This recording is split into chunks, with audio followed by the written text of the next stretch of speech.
One of the primary things that motivated me to write How to Influence came out of the hundreds of interviews with sales leaders we did, where we asked them what it was that salespeople are doing on actual sales interactions that are either increasing their odds of success or lowering their odds of success.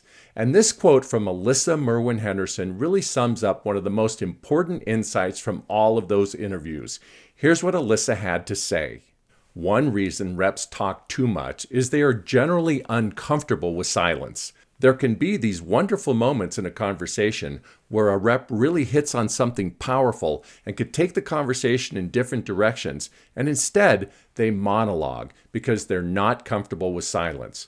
Reps often feel like they just need to make sure the customer or prospect understands all the things they can offer so they can make an informed decision, without really understanding that a dialogue and a two-way conversation is probably more powerful, even if the rep skips over 90% of the benefit of their product. This same insight that Alyssa articulates so well came out of nearly every single interview and was also demonstrated in the testing we did with dozens of sales teams comprising thousands of salespeople.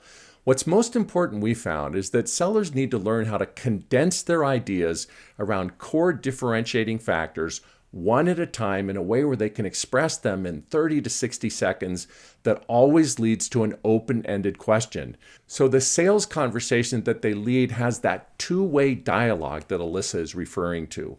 All too often, sellers get locked into presenting in a way where they're talking for 2, 3, 4, 5 minutes and then waiting for a big reaction. And in general, this just doesn't work.